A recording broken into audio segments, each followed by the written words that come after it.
Hello cricket lovers, ఇలా ఆడితే 300 కాదు 200 స్కోర్ చేయాలని చెప్పి పడగాల్సి వచ్చింది. సడన్ గా ఎవరో చేతబడి చేసినట్టు ఎస్ఆర్హెచ్ ఇలా అవుట్ అవడానికి రీజన్స్ ఏంటి, ఎస్ఆర్హెచ్ చేసిన మిస్టేక్స్ ఏంటి, అలాగే కేకేఆర్ వాళ్ళు విన్ అవడానికి రీజన్స్ ఏంటి, ఇవన్నీ వీడియోలో డిస్కస్ చేద్దాం. వీడియోలోకి వెళ్లే ముందు చిన్న రిక్వెస్ట్, కొత్తగా వచ్చిన వాళ్ళు సబ్స్క్రైబ్ చేసుకుంటే నాకు మోటివేషన్ గా ఉంటది. సో సబ్స్క్రైబ్ చేసుకోండి. లేట్ చేయకుండా వీడియోలోకి వెళ్దాం. ఎస్ఆర్హెచ్ టాస్ గెలిచి బౌలింగ్ తీసుకుంది. ఇది గుడ్ డెసిషన్. ఇక్కడ ఎస్ఆర్హెచ్ కానీ ప్యాట్ కమిన్స్ గానీ తప్పేం లేదు. KKR pure batting pitch and initial గా స్వింగ్ బౌలర్స్ కి తర్వాత స్పిన్ కి అనుకూలంగా ఉంటది. సెకండ్ ఇన్నింగ్స్ లో చేస్ చేయడం బెటర్, అందుకే బౌలింగ్ తీసుకున్నాడు. ఫస్ట్ బ్యాటింగ్ కి వచ్చిన కేకేఆర్ ఎర్లీగానే 2 వికెట్స్ కోల్పోయింది. తర్వాత వచ్చిన రెహానే అండ్ రఘువంశీ కలిసి పార్ట్నర్షిప్ బిల్డ్ చేశారు. ఈవెన్ ఈ పార్ట్నర్షిప్ ని బ్రేక్ చేయడానికి కూడా ఛాన్స్ వచ్చింది, బట్ క్యాచ్ తీసుకోలేదు. వీళ్ళిద్దరూ కలిసి థర్డ్ వికెట్ కి 97 రన్స్ చేశారు. రెహానే అవుట్ అయిన వెంటనే రఘువంశీ కూడా ఇంకో 2 ఓవర్స్ లో అవుట్ అయ్యాడు. తర్వాత వచ్చిన రింకు అండ్ అయ్యర్ కూడా పార్ట్నర్షిప్ బిల్డ్ చేశారు. ఎక్కడ ర్యాష్ షాట్స్ ఆలేదు, కొద్దిగా టైం తీసుకున్నారు. 15th ఓవర్ లో హర్షల్ పటేల్ వేసిన ఓవర్ నుంచి అటాక్ చేయడం స్టార్ట్ చేశారు. 15th ఓవర్ లో కేకేఆర్ స్కోర్ 121. లాస్ట్ 5 ఓవర్స్ లో 80 రన్స్ చేశారు.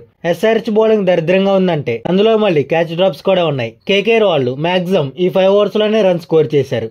ఎస్ఆర్హెచ్ బౌలింగ్ లో డెత్ ఓవర్స్ లో వేసిన Pat Cummins, Harshal Patel and Simarjeet Singh they ఈ మ్యాచ్ ఓడిపోవడానికి 90% రీజన్. ఇంకో 10% ఫీల్డింగ్, మిగతా 50% కూడా బ్యాటింగ్. లాస్ట్ టైం ఏం జరిగిందో అదే రిపీట్. హెడ్ ఈసారి ఎర్లీగా అవుట్ అయ్యాడు.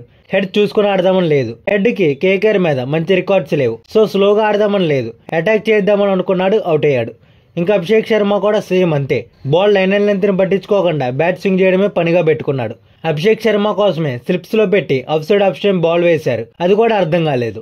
నీతో పాటు వచ్చిన ఓపెనర్ అవుట్ అయినా సరే జాగ్రత్తగా ఆడాలని మాత్రం లేదు నీకు. అండ్ ఇషాన్ కిషన్ అయితే ప్రూవ్ చేసుకుంటున్నాడు ఎంఐ వాళ్ళు ఎందుకు వదిలేశారు నన్ను అని చెప్పి. నితీష్ కుమార్ అయితే ఫస్ట్ 3 బాల్స్ లో 11 రన్స్ వచ్చాయి. స్టిల్ బౌండరీ కోసం ట్రై చేశాడు అండ్ వికెట్ కోల్పోయాడు. ఇంతకన్నా పూర్ డెసిషన్ ఇంకోటి ఏమి ఉండదు. దీంతో ఫస్ట్ 4 వికెట్స్ డౌన్. ఇంకా సెర్చ్ టాప్ ఆర్డర్ మొత్తం ఫెయిల్ అయితే ఇంకా మిడిల్ ఆర్డర్ లో ఎవరో కాపాడడానికి ఉండరు. స్కోర్ ఆటోమేటిక్ గా స్లో అయింది. లాస్ట్ మ్యాచ్ లో కూడా అంతే. కానీ లాస్ట్ మ్యాచ్ లో అన్కేత్ ఆడాడు, సో ఒక మంచి స్కోర్ వచ్చింది. బట్ ఈసారి అన్కేత్ కూడా ఆడలేదు, సో ఇంకా ఆ స్కోర్ కూడా రాలేదు.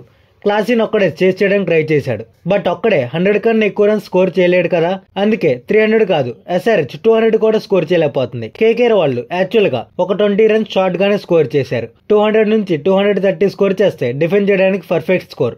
రెహానే వచ్చిన స్టార్ట్ చూసి ఒక 180 రన్స్ చేస్తే బాగుండు అని అనుకున్నాడంట. బట్ ఎస్ఆర్హెచ్ వాళ్ళు 118 సరిపోతాయని చెప్పి 200 రన్స్ ఇచ్చారు. ఎస్ఆర్హెచ్ వాళ్ళు 15 ఓవర్స్ కి 114 రన్స్ చేశారు. అంటే కేకేఆర్ వాళ్ళ మీద జస్ట్ 7 రన్స్ షార్ట్ అంతే. బట్ ఎస్ఆర్హెచ్ దగ్గర వికెట్స్ లేవు, కేకేఆర్ దగ్గర వికెట్స్ ఉన్నాయి. అందుకే కేకేఆర్ వాళ్ళు డెత్ ఓవర్స్ లో ఎక్కువ రన్స్ స్కోర్ చేశారు. అందుకే జాగ్రత్తగా వికెట్స్ ని సేవ్ చేసుకోవాలి. ఎస్ఆర్హెచ్ ఓవర్ కి 10 రన్స్, టఫ్ ఓవర్ లో 8 రన్స్ చేసుకున్నా సరే గెలిచే ఛాన్సెస్ ఉన్నాయి. అఫ్ కోర్స్ కేకేఆర్ వాళ్ళు కూడా మంచి బౌలింగ్ వేశారు, బట్ కేకేఆర్ బౌలింగ్ కన్నా ఎస్ఆర్హెచ్ లో మిస్టేక్స్ ఎక్కువ ఉన్నాయి. ఎస్ఆర్హెచ్ వాళ్ళు బ్యాటింగ్ ఇంటెంట్ అయితే మార్చాలి. ఒకళ్ళు అటాకింగ్ ఆడుతుంటే ఇంకొక యాంకర్ రోల్ ప్లే చేయాలి, లేకపోతే ప్రతి మ్యాచ్ కూడా ఇదే రిపీట్ అయింది. ఇప్పుడు ఎస్ఆర్హెచ్ చేసిన మిస్టేక్స్ చూద్దాం. నార్మల్ గా అయితే 120 కి మాక్సిమం 50 రన్స్ ఇచ్చినా సరే 170 రన్స్ అయింది. కానీ ఎస్ఆర్హెచ్ వాళ్ళు 80 రన్స్ ఇచ్చారు. నెక్స్ట్ వన్ ఫీల్డింగ్ లో కొన్ని క్యాచ్ డ్రాప్స్ తో పాటు ఈజీగా ఆపే బాల్స్ ని కూడా ఆపలేదు. దీని వల్ల ఎక్స్ట్రా రన్స్ వచ్చాయి. Next main one batting intent. ఇది కానీ చేంజ్ అయిపోతే ఈసారి క్వాలిఫై కూడా అవరు. ఎస్ఆర్హెచ్ బ్యాటింగ్ చూసాక మీకు అనిపించిందో కామెంట్ చేయండి. అలాగే ఇలాంటి రివ్యూస్ కోసం మన ఛానల్ సబ్స్క్రైబ్ చేయండి. వీడియో లైక్ చేయండి, మీ ఫ్రెండ్స్ కి షేర్ చేయండి.